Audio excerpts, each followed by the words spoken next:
ഭൂമിയിൽ ജീവന്റെ ചരിത്രം തുടങ്ങിയ നാൾ മുതൽ പരിണാമം പിന്തുടരുന്ന ലളിതമായ ഒരു നിയമമുണ്ട്. ഒന്നുകിൽ സാഹചര്യത്തിനനുസരിച്ച് മാറുക, അല്ലെങ്കിൽ അപ്രത്യക്ഷമാവുക. ഈ നിയമം ഒരിക്കലും മാറിയിട്ടില്ല. ഇപ്പോഴും ഈ നിയമം തന്നെയാണ് എവല്യൂഷൻ പിന്തുടരുന്നത്.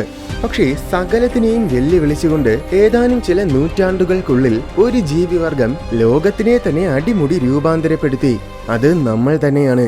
ഘോരവനങ്ങൾ വമ്പൻ നഗരങ്ങളായി, നദികൾ രാസവസ്തുക്കൾ നിറഞ്ഞ അഴുക്കുചാലുകളായി, ശാന്തമായ പരിസ്ഥിതികൾ ശബ്ദമലിനീകരണം കൊണ്ട് നിറഞ്ഞു, മനോഹരമായ മഹാസമുദ്രങ്ങൾ ചപ്പുചവറുകളുടെ കേന്ദ്രമായി, അന്തരീക്ഷം മുഴുവൻ വിഷവാതകങ്ങൾ കൊണ്ട് നിറഞ്ഞു.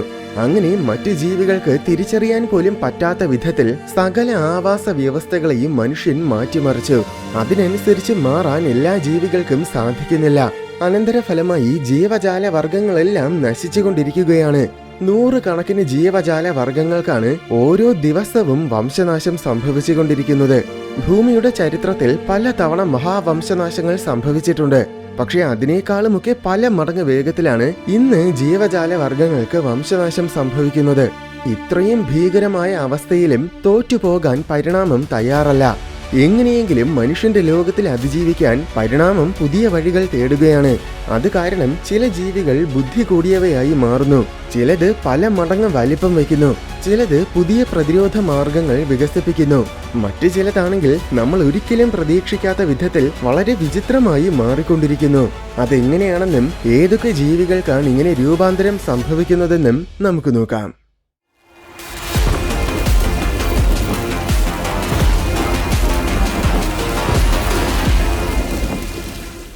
ഈ കാണുന്നത് ജപ്പാനിൽ മാത്രം കാണപ്പെടുന്ന ഹൈക്കഗാനി എന്നൊരു വർഗം ഞണ്ടാണ്. പെട്ടെന്ന് കാണുമ്പോൾ പണ്ടത്തെ ജാപ്പനീസ് സമുറായികളെ പോലെ തോന്നും. ഇതുപോലെ പല വസ്തുക്കളിലും നമുക്ക് മനുഷ്യമുഖം കാണാൻ കഴിയും. ഒരു ബന്ധവുമില്ലാത്ത വസ്തുക്കളിൽ പോലും എന്തെങ്കിലും പാറ്റേൺസ് കണ്ടെത്താനും അതിൽ മനുഷ്യമുഖത്തിനെ സങ്കല്പിക്കാനുമുള്ള നമ്മുടെ വിചിത്രമായ ഒരു പ്രവണതയാണിത്. ഈ പ്രവണതയെ പാരിഡോളിയ എന്നാണ് പറയുന്നത്. പക്ഷെ ഈ ഞണ്ടിന്റെ പുറന്തോടിൽ സമുറായിയുടെ മുഖം കാണുന്നത് യഥാർത്ഥത്തിൽ പാരിഡോളിയ അല്ല. ഈ ഞണ്ട് ശരിക്കും സമുറായിയുടെ മുഖത്തിന്റെ രൂപത്തിൽ പരിണമിച്ചതാണ്. കാരണം ജപ്പാന്റെ തീരപ്രദേശങ്ങൾക്ക് സമീപമാണ് ഇത് ജീവിക്കുന്നത്. പുരാതന കാലം മുതൽ ഈ ഞണ്ട് വർഗം ജാപ്പനീസുകാരുടെ ഒരു പ്രധാന ആഹാരമാണ്. ഏതാണ്ട് 1000 വർഷങ്ങൾക്ക് മുന്നേ ജപ്പാനിലെ വളരെ പ്രധാനപ്പെട്ട ഒരു സമുറായി ക്ലാൻ ആയിരുന്നു ടൈറ. ഈ ക്ലാനിലെ ഉന്നത സമുറായികൾ ഹൈക്കെ എന്ന പേരിലാണ് അറിയപ്പെട്ടിരുന്നത്. ആ കാലത്ത് പിടികൂടിയ ചില ഞണ്ടുകളുടെ പുറംതോടിന് സമുറായിയുടെ മുഖത്തിന്റെ ചെറിയ രൂപമുള്ളതുപോലെ തോന്നി. അത് യഥാർത്ഥത്തിൽ തികച്ചും യാദർച്ഛികം മാത്രമായിരുന്നു. എന്നാൽ ഇതിനു പിന്നിൽ ഒരു ഐതിഹ്യം പ്രചരിക്കപ്പെട്ടു. ധീരന്മാരായ ഹൈക്കെ സമുറായികളെല്ലാം ഞണ്ടുകളുടെ രൂപത്തിൽ പുനർജന്മം കൊള്ളുമെന്ന ഐതിഹ്യം. അതോടെ അന്ധവിശ്വാസവും ബഹുമാനവും ഭയവും കാരണം ഇങ്ങനെയുള്ള ഞണ്ടുകളെ പിടികൂടാതെയായി. അബദ്ധത്തിൽ പിടികൂടിയാലും അവയെ വെറുതെ വിടുകയാണ് ചെയ്തിരുന്നത്. ഹൈക്കെ സമുറായി എന്ന അർത്ഥത്തിൽ ജനങ്ങൾ ഈ ഞണ്ടുകൾക്ക് ഹൈക്കഗാനി എന്ന് പേരും നൽകി. അങ്ങനെ മറ്റ് ഞണ്ടുകളെല്ലാം വേഗം കൊല്ലപ്പെടുകയും എന്നാൽ ഹൈക്കഗാനി ഞണ്ടുകൾ അതിജീവിക്കുകയും ചെയ്തതിനാൽ കാലക്രമേണ ഇവ പെരുകുകയും കൂടുതൽ കൃത്യമായ സമുറായി രൂപത്തിൽ തന്നെ പരിണമിക്കുകയും ചെയ്തു. ചുരുക്കി പറഞ്ഞാൽ ഇത് പൂർണ്ണമായും മനുഷ്യന്റെ ഇടപെടൽ കാരണം സംഭവിച്ച ഒരു പരിണാമമാണ്. ഇതുപോലെ ഒരുപാട് ജീവികൾക്ക് ഇന്ന് പല വിധത്തിലുമുള്ള എവല്യൂഷൻസും സംഭവിക്കുന്നുണ്ട്. ഇതിനു പിന്നിൽ ബയോ എവല്യൂഷണറി ആന്ത്രോപോസീൻ ഹൈപ്പോത്തിസിസ് എന്നൊരു പുതിയ സിദ്ധാന്തം പോലും ചില ഗവേഷകർ മുന്നോട്ട് കൊണ്ടുവന്നിട്ടുണ്ട്. ഇന്ന് ഭൂമിയിൽ സംഭവിക്കുന്ന സകല പരിണാമത്തിന്റെയും ഏറ്റവും പ്രധാന കാരണം മനുഷ്യനാണെന്നാണ് ഈ സിദ്ധാന്തം ഉന്നയിക്കുന്നത്. 2 രീതിയിലാണ് മനുഷ്യൻ കാരണമാകുന്നത്. ഒന്ന് ആക്സിഡന്റൽ എവല്യൂഷൻ. ബഹുഭൂരിപക്ഷം എവല്യൂഷനും ഇങ്ങനെ സംഭവിക്കുന്നതാണ്. അതായത് തുടക്കത്തിൽ പറഞ്ഞതുപോലെ മനുഷ്യന്റെ സാന്നിധ്യവും ഇടപെടലുകളും ഒക്കെ കാരണം ഇന്ന് ലോകത്തിലെ സകല ആവാസ വ്യവസ്ഥകളും എന്നേക്കുമായി രൂപാന്തരപ്പെടുകയാണ്. ആവാസ വ്യവസ്ഥകൾ മാറുമ്പോൾ അതിൽ അതിജീവിക്കാൻ വേണ്ടി ജീവജാലങ്ങൾക്ക് പരിണമിച്ചേ മതിയാകൂ. ഇങ്ങനെ സംഭവിക്കുന്ന പരിണാമമാണ് ആക്സിഡന്റൽ എവല്യൂഷൻ. ഹൈക്കഗാനി ഞണ്ടിന്റെ കാര്യത്തിൽ സംഭവിച്ചതും ഇത് തന്നെയാണ്. രണ്ടാമത്തത് ഇന്റൻഷണൽ എവല്യൂഷൻ. അതായത് മനുഷ്യന്റെ ലാഭത്തിനു വേണ്ടി ആർട്ടിഫിഷ്യൽ സെലക്ഷൻസിലൂടെ ബ്രീഡ് ചെയ്യുകയും അത് കാരണം എവല്യൂഷൻ സംഭവിക്കുകയും ചെയ്ത ജീവികൾ. അതിന്റെ ഏറ്റവും ഉത്തമ ഉദാഹരണമാണ് നായകൾ. 10,000 വർഷങ്ങൾക്ക് മുൻപ് ജീവിച്ചിരുന്ന ഒരേ ഒരു തരം ചെന്നായ വർഗത്തിൽ നിന്നുമാണ് ആദ്യമായി നായകൾ പരിണമിച്ചത്. പിന്നീട് മനുഷ്യൻ ചില പ്രത്യേക സ്വഭാവ ഗുണങ്ങൾ കിട്ടത്തക്ക വിധത്തിൽ ഇവയെ ബ്രീഡ് ചെയ്യിപ്പിച്ചു. അങ്ങനെ ഇത്രയും കാലം ബ്രീഡ് ചെയ്യിപ്പിച്ചതിന്റെ അനന്തരഫലമായി ഇന്ന് 400-ലധികം വ്യത്യസ്തമായ നായകളുണ്ട്. സകല നായകളും പൂർണ്ണമായും മനുഷ്യരെ ആശ്രയിച്ച് ജീവിക്കുന്നവയാണ്. പെട്ടെന്നൊരു സുപ്രഭാതത്തിൽ മനുഷ്യരാശിക്ക് വംശനാശം സംഭവിച്ചാൽ നായകൾക്കും തൊട്ടു പിന്നാലെ വംശനാശം സംഭവിക്കും. ഇതുപോലെ ഇന്നത്തെ ധാന്യ ചെടികളിൽ ഏകദേശമെല്ലാം യഥാർത്ഥത്തിൽ ആർട്ടിഫിഷ്യൽ സെലക്ഷൻ കാരണം പരിണമിച്ചതാണ്. അതിൽ ഏറ്റവും വലിയ പരിണാമ മാറ്റം സംഭവിച്ചത് ഒരുപക്ഷെ ചോളത്തിനായിരിക്കും. പുരാതന കാലത്ത് മെക്സിക്കോയിൽ ടിയോസിന്റെ എന്നൊരു തരം കാട്ടുപുല്ലുണ്ടായിരുന്നു. ഈ പുല്ലിന് 5-10 ചെറിയ വിത്തുകൾ മാത്രമാണ് ഉണ്ടായിരുന്നത്, അതും കല്ല് പോലെ കഠിനമായ വിത്തുകൾ. എന്നാൽ ആയിരക്കണക്കിന് വർഷങ്ങളുടെ ആർട്ടിഫിഷ്യൽ ബ്രീഡിംഗ് കാരണം ഈ പുല്ല് പതിയെ പതിയെ ഇന്നത്തെ ചോളമായി മാറി. ഇന്നത്തെ ഒരു ചോളത്തിൽ 100 കണക്കിന് സോഫ്റ്റ് വിത്തുകൾ ഉണ്ടായിരിക്കും. ഏകദേശം ഇതുപോലെ തന്നെ രൂപമാറ്റം സംഭവിച്ചതാണ് ഇന്നത്തെ ഏകദേശം എല്ലാ ധാന്യചെടികളും. ധാന്യചെടികൾക്ക് പുറമെ ഒരുപാട് പച്ചക്കറി ചെടികൾക്കും ഇതേപോലെ ആർട്ടിഫിഷ്യൽ സെലക്ഷനിലൂടെ ഇവല്യൂഷൻ സംഭവിച്ചിട്ടുണ്ട്. ഏകദേശം എല്ലാ ഫാം മൃഗങ്ങളും ഇതുപോലെ ഇന്റൻഷണൽ ഇവല്യൂഷന്റെ ഉദാഹരണങ്ങളാണ്. വെറും 70 വർഷങ്ങൾക്ക് മുന്നേ 2 മാസം പ്രായമുള്ള ശരാശരി കോഴികളുടെ ഭാരം എന്നത് വെറും 1 കിലോഗ്രാം ആയിരുന്നു. എന്നാൽ ഇന്ന് അത് 2.5 കിലോഗ്രാമിന് മുകളിലായി. അതായത് മനുഷ്യന്റെ ആർട്ടിഫിഷ്യൽ സെലക്ഷൻ കാരണം കോഴികൾ 2.5 മടങ്ങിൽ കൂടുതൽ വലിപ്പമുള്ള രീതിയിൽ പരിണമിച്ചു. വെറും ഒരൊറ്റ മനുഷ്യായുസിന്റെ സമയം കൊണ്ടാണ് ഇത് സംഭവിച്ചതെന്ന് ഓർക്കണം. കോഴി മാത്രമല്ല ഇങ്ങനെ വലുതായത്. കഴിഞ്ഞ 1000 വർഷങ്ങളുടെ ഫോസിൽ രേഖകൾ പരിശോധിക്കുമ്പോൾ ഇന്ന് സകല വളർത്തു മൃഗങ്ങളുടെയും വലിപ്പം കൂടിയിട്ടുണ്ടെന്നാണ് മനസ്സിലാക്കാൻ കഴിയുന്നത്. മനുഷ്യൻ ഇവയെ പരിപാലിക്കുമ്പോൾ ഇവയ്ക്ക് ആവശ്യത്തിനുള്ള ആഹാരം കിട്ടി സമൃദ്ധമായി വളരാൻ കഴിയും. അതിനു പുറമെ ആർട്ടിഫിഷ്യൽ സെലക്ഷനിലൂടെ ബ്രീഡിംഗും കൂടെ ചെയ്യുന്നതുകൊണ്ടാണ് ഇവയൊക്കെ വലിപ്പം കൂടിയ രീതിയിൽ പരിണമിക്കുന്നത്. എന്നാൽ ആക്സിഡന്റൽ ഇവല്യൂഷൻ സംഭവിക്കുന്നവ, അതായത് വന്യമൃഗങ്ങളുടെ അവസ്ഥ നേരെ തിരിച്ചാണ്. വളർത്തുമൃഗങ്ങൾ വലിപ്പം വയ്ക്കുമ്പോൾ വന്യമൃഗങ്ങൾ വലിപ്പം കുറയുകയാണ് ചെയ്യുന്നത്. വനങ്ങളെല്ലാം വെട്ടി നശിപ്പിച്ച് വമ്പൻ സിറ്റികൾ പണിയുമ്പോൾ വന്യമൃഗങ്ങളുടെ സ്വാഭാവികമായ വാസസ്ഥലങ്ങളും അതോടൊപ്പം ആഹാര സ്രോതസ്സുകളും കൂടെ നഷ്ടമാവുകയാണ്. എല്ലാത്തിനും പുറമെ മനുഷ്യൻ ഇവയെ വേട്ടയാടുകയും കൂടെ ചെയ്യും. അപ്പോൾ പിന്നെ ശരീര വലിപ്പം കുറയ്ക്കുക എന്നതല്ലാതെ വന്യമൃഗങ്ങൾക്ക് വേറെ ചോയ്സ് ഇല്ല. കഴിഞ്ഞ ഏതാനും ചില നൂറ്റാണ്ടുകൾക്കുള്ളിലാണ് ജീവജാലങ്ങൾക്ക് മനുഷ്യൻ കാരണം കാര്യമായ മാറ്റങ്ങൾ സംഭവിക്കാൻ തുടങ്ങിയത്. കൃത്യമായി പറഞ്ഞാൽ ഇൻഡസ്ട്രിയൽ റെവല്യൂഷന് ശേഷം ജനസംഖ്യയും നഗരവൽക്കരണങ്ങളും കൃഷികളുമൊക്കെ ക്രമാതീതമായി വർദ്ധിച്ചതും കഴിഞ്ഞ ചില നൂറ്റാണ്ടുകൾ കൊണ്ടാണ്. ഇതെല്ലാം ആവാസ വ്യവസ്ഥകളെ വലിയ രീതിയിൽ മാറ്റിമറിക്കുന്ന കാര്യങ്ങളാണ്. ആവാസ വ്യവസ്ഥകളിൽ ഇത്രയും വലിയ മാറ്റങ്ങൾ സ്വാഭാവികമായ രീതിയിൽ സംഭവിക്കണമെങ്കിൽ ഒരുപാട് കാലങ്ങളെടുക്കും. ചിലപ്പോൾ 10,000 കണക്കിനോ ലക്ഷക്കണക്കിനോ വർഷങ്ങളെടുക്കും. എന്നാൽ ഇന്നത്തെ മാറ്റങ്ങളിൽ ഭൂരിപക്ഷവും ഏതാനും ചില നൂറ്റാണ്ടുകൾ കൊണ്ട് മാത്രം സംഭവിച്ചതാണ്. അതുകൊണ്ട് തന്നെ 10,000 കണക്കിന് വർഷങ്ങൾ കൊണ്ട് സംഭവിക്കേണ്ട അത്രയും എവല്യൂഷനാണ് ഇന്ന് പല ജീവജാലങ്ങൾക്കും വെറും പതിറ്റാണ്ടുകൾ കൊണ്ട് സംഭവിക്കുന്നത്. ഇങ്ങനെ അതിവേഗത്തിൽ സംഭവിക്കുന്ന പരിണാമത്തിനെ റാപ്പിഡ് എവല്യൂഷൻ എന്നാണ് പറയുന്നത്. നിർഭാഗ്യവശാൽ ഇങ്ങനെ റാപ്പിഡ് എവല്യൂഷൻ സംഭവിക്കുമ്പോൾ നാച്ചുറൽ സെലക്ഷന് പല വിധത്തിലും തെറ്റുകൾ പറ്റാനുള്ള സാധ്യത ഒരുപാട് കൂടുതലാണ്.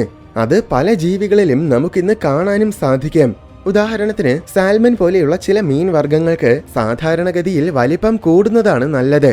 പ്രഡറ്റേഴ്സിൽ നിന്നും രക്ഷപ്പെടാനും ഇരകളെ വേട്ടയാടാനും കൂടുതൽ മീറ്റിംഗ് ചെയ്യാനും അങ്ങനെ അതിജീവനത്തിന്റെ അടിസ്ഥാനമായ ഒരുപാട് ആവശ്യങ്ങൾക്ക് വേണ്ടി ഇവയ്ക്ക് വലിപ്പം കൂടുന്നതാണ് നല്ലത്. എന്നാൽ അമിതമായ മത്സ്യബന്ധനം ഈ മീനുകളുടെ എവല്യൂഷനെ കാര്യമായി സ്വാധീനിച്ചിട്ടുണ്ട്. എന്തെന്നാൽ മീൻ പിടിക്കുന്നവർ പൊതുവെ വലിയ മീനുകളെയാണ് പിടിക്കുന്നത്. വലിപ്പം കുറഞ്ഞ മീനുകളെ വലുതാകുമ്പോൾ പിടിക്കാമെന്ന് കരുതി വെറുതെ വിടും. അനന്തരഫലമായി കഴിഞ്ഞ ഏതാനും ചില പതിറ്റാണ്ടുകൾ കൊണ്ട് സാൽമൺ മീനുകളുടെ വലിപ്പം ചിലയിടങ്ങളിൽ 50% വരെ കുറഞ്ഞിട്ടുണ്ട്. അതുമാത്രമല്ല ഇവയുടെ ശരാശരി ആയുസ്സും 30% കുറഞ്ഞിരിക്കുകയാണ്. അതോടൊപ്പം ഇവ മെച്യൂർ ആകാൻ എടുക്കുന്ന സമയവും ഏതാണ്ട് 30% തന്നെ കുറഞ്ഞു. സാൽമന്റേത് ഏറ്റവും വലിയ ഉദാഹരണം മാത്രമാണ്. ഇതുപോലെ ഒട്ടുമിക്ക മീൻ വർഗ്ഗങ്ങളുടെയും വലിപ്പം കഴിഞ്ഞ ചില പതിറ്റാണ്ടുകൾ കൊണ്ട് കുറഞ്ഞിട്ടുണ്ട്. മീൻ പിടുത്തത്തിന് പുറമെ മനുഷ്യൻ നിർമ്മിക്കുന്ന ഡാമുകളും മീൻ വർഗ്ഗങ്ങളുടെ പരിണാമത്തെ ബാധിക്കും.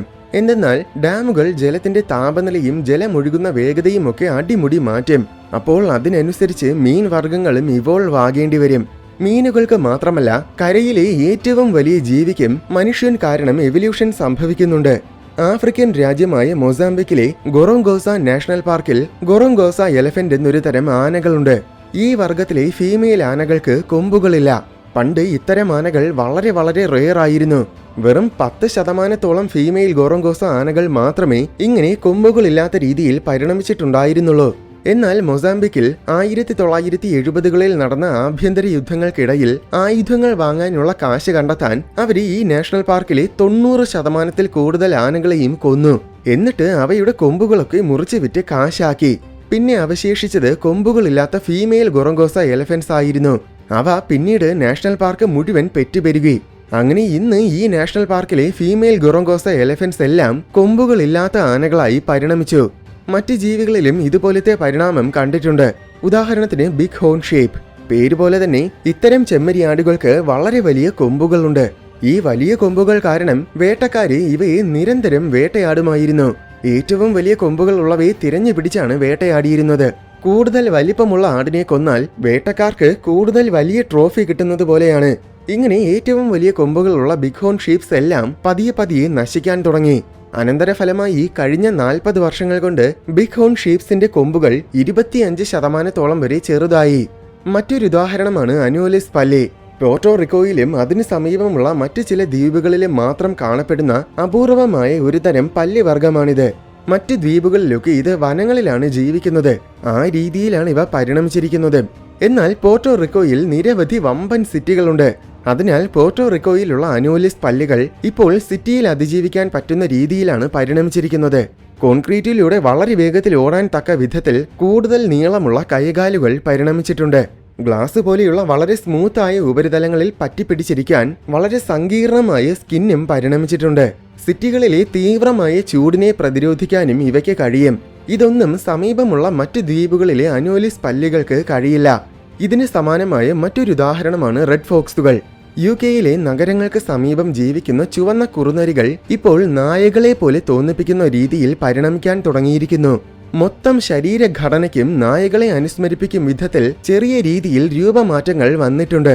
വനത്തിൽ ജീവിക്കുന്ന റെഡ് ഫോക്സുകളെ അപേക്ഷിച്ച് ഇവ തികച്ചും വ്യത്യസ്തമായിക്കൊണ്ടിരിക്കുകയാണ്. വനം നശിപ്പിക്കുമ്പോൾ ഇവല്യൂഷൻ സംഭവിക്കുന്നതിന്റെ മറ്റൊരു ഉദാഹരണമാണ് ലോങ് ടെയിൽഡ് സ്റ്റോൺ ഫ്ലൈസ്. ഇത് ന്യൂസിലാൻഡിന്റെ വനങ്ങളിൽ കാണപ്പെടുന്ന നിരുപദ്രവകാരിയായ ഒരുതരം പ്രാണിയാണ്.